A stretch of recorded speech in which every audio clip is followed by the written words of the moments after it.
Je vous souhaite la bienvenue dans cette émission de 15 minutes de grâce et de vérité. Nous allons sans tarder adorer le Seigneur de tout notre cœur. Enseigne-moi toutes tes voies, Seigneur. Enseigne-moi. J'espère en toi, Seigneur. Le cri de mon cœur, c'est de t'aimer et vivre tout près de ta main. Touche ma vie, enseigne-moi. Enseigne-moi toutes tes voies, Seigneur. Enseigne-moi. J'espère en toi, Seigneur. Le cri de mon cœur, c'est de t'aimer et vivre tout près de ta main. Touche ma vie, enseigne-moi. Le cri de mon cœur, c'est de t'aimer et vivre tout près de ta main. Touche ma vie, enseigne-moi. Touche ma vie et enseigne-moi. Allons maintenant écouter la parole de Dieu. Bienvenue à notre session de 15 minutes de grâce et de vérité. Voilà, on est ensemble encore. C'est un privilège, c'est une grâce de la part du Seigneur, parce que on passe du temps dans la parole du Seigneur. Et dans ce temps, nous vivons, c'est tellement, tellement important. Nous parlons comment Jésus était oint. Il était oint du Saint-Esprit, oint pour prêcher, oint pour guérir, oint pour délivrer, oint pour libérer et oint pour accomplir toutes sortes de miracles, de prodiges et de signes au milieu du peuple d'Israël, avant qu'il n'aille mourir sur la croix. Dieu a rendu témoignage du Seigneur Jésus. Il a rendu témoignage qu'il était son Fils, qu'il était celui qu'il avait envoyé pour secourir les malheureux, pour guérir et pour délivrer et libérer. Quand nous regardons au miracle que le Seigneur a accompli, tout cela a été fait par la puissance du Saint-Esprit. Nous voyons comment l'Esprit de Dieu n'est pas limité. L'Esprit de Dieu connaît tout. L'Esprit de Dieu peut tout faire. Quand je dis tout faire selon la volonté de Dieu. Tout faire pour accomplir la volonté de Dieu en nous et au travers de nous. L'Esprit de Dieu était tellement précieux pour Jésus. Certainement, c'était comme un compagnon pour lui. Il avait beaucoup de compagnons. Il avait Pierre et toute la bande. Mais il avait quelqu'un qui n'était pas visible, mais qui était présent toujours avec lui. Le Saint-Esprit était toujours avec Jésus, à tous les moments, jusqu'au bout. Et le Saint-Esprit l'a assisté fidèlement.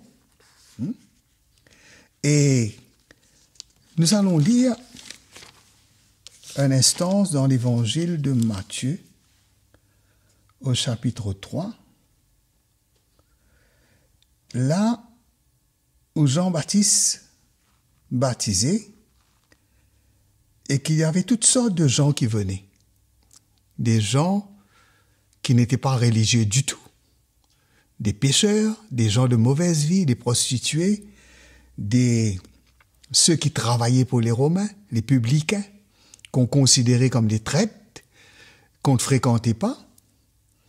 Et toutes sortes de gens venaient au baptême de Jean. Parce que c'était un envoyé de Dieu. Aujourd'hui, les gens courent de partout pour aller chercher des miracles. Chercher des miracles auprès des prophètes pour que les prophètes leur disent ce qu'ils veulent entendre, pour que les prophètes leur accordent la bénédiction. Mais Dieu envoie son serviteur pour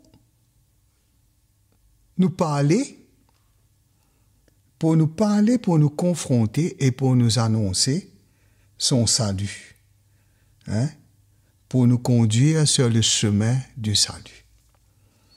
Et Jean-Baptiste, la parole de Dieu nous dit qu'il n'a fait aucun miracle, aucune guérison, aucun miracle.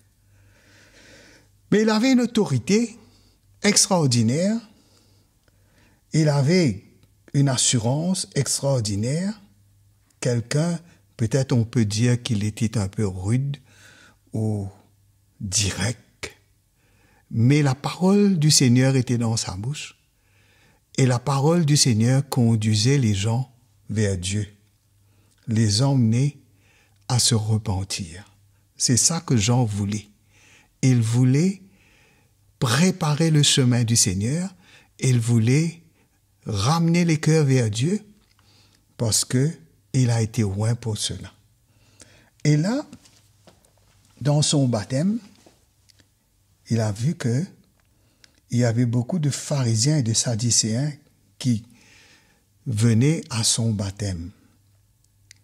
Et leur motif, la motivation de leur cœur, n'était pas celle que Dieu s'attendait, n'était pas celle que Dieu voulait trouver. Ils sont venus, mais ils n'avaient pas la disposition de cœur pour se repentir, comme Dieu le veut et demande, mais ils voulaient goûter à la bénédiction de Dieu. Aujourd'hui, les gens veulent seulement la bénédiction du Seigneur, mais ils ne réalisent pas que Dieu a plus pour eux. Dieu veut faire plus pour eux. Dieu a des choses plus nécessaires et plus essentielles à leur accorder. Et il va dire qu'il vous a race de vipères, dans un langage dur. Si quelqu'un vous dit que vous êtes un vipère, qu'est-ce que vous allez faire? Vipère, c'est un serpent. Race de vipère. Qui vous a appris à fuir la colère à venir? Parce qu'il y a la colère de Dieu qui va venir. Là, la grâce de Dieu est venue.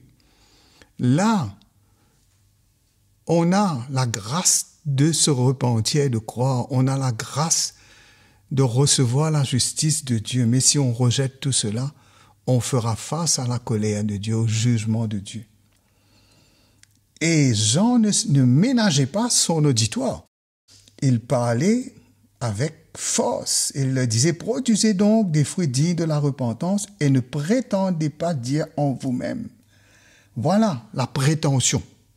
Leur prétention. Ce n'était pas la foi. La foi, c'est pas la prétention, c'est pas la présomption. La foi a une qualité d'humilité, qui est prêt à tout faire ce que Dieu demande pour avoir une vie qui est juste aux yeux de Dieu. Et Jean les a repris sévèrement.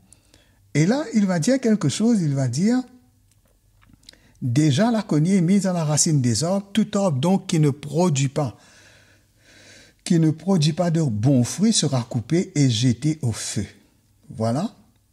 S'il n'y a pas les fruits de la repentance, s'il n'y a pas de fruits de repentance, à quoi pouvons-nous nous attendre? On ne peut pas croire et se décevoir de croire que on ne se repent pas et qu'on pourra échapper.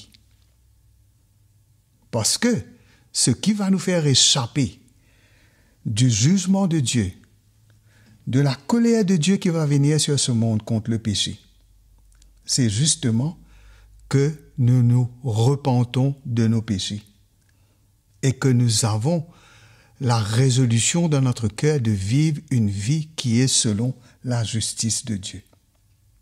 Il dit déjà, la cognée est mise à la racine des arbres, tout arbre qui ne produit pas de bons fruits sera coupé et jeté au feu. Quelle grande explication à faire dedans, hein? Si un arbre ne porte pas des fruits, mais c'est courant ça. Qu'est-ce qu'on fait avec? Tous les agriculteurs, tous ceux qui plantent, tous ceux qui produisent des fruits. Quand un arbre, après avoir été traité, après avoir été nourri, après avoir été pris soin, et que cet arbre ne produit pas de fruits, mais qu'est-ce qu'on va faire avec cet arbre? Il va sécher et normalement, il va être coupé et on va brûler. On va brûler. Et Jean va dire, moi, je vous baptise d'eau pour vous emmener à la repentance, mais celui qui vient après moi, il est plus puissant que moi. Je ne suis pas digne de porter ses souliers. Lui, il vous baptisera du Saint-Esprit et de feu. Il a son vin dans la main, il nettoiera son aire, il amassera son blé dans le grenier, et il brûlera la paille qui est dans un feu qui ne s'éteint point. Ça, c'est le ministère de Jésus. C'est le ministère du Saint-Esprit. Le Saint-Esprit, quand nous serons baptisés du Saint-Esprit et que nous serons baptisés de feu, et le feu par lequel nous sommes baptisés, c'est le feu de sa sainteté. Le feu, c'est pour séparer, c'est pour brûler. C'est pour brûler et purifier. Brûler et purifier. Le Seigneur, l'œuvre de l'Esprit, le feu du Saint-Esprit, c'est pas pour, comme un feu, une excitation, une espèce d'excitation pour manifester toutes sortes d'émotions, mais ce feu, la parole de Dieu est comme un feu et nous sommes comme du bois que la parole de Dieu consume.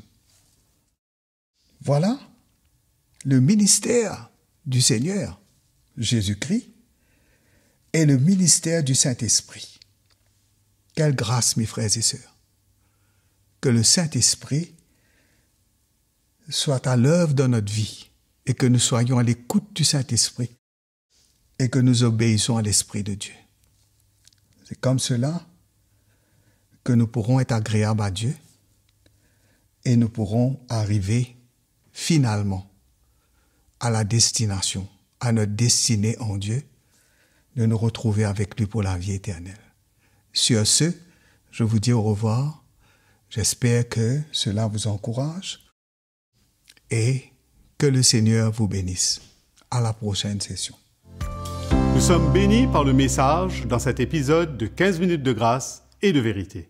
Nous vous encourageons à aimer cette émission et à la partager à tous ceux que vous connaissez. N'oubliez pas de vous souscrire à notre chaîne CTMI. Prenez contact avec nous à l'adresse indiquée sur votre écran et partagez-nous vos commentaires et vos expériences. On vous aime.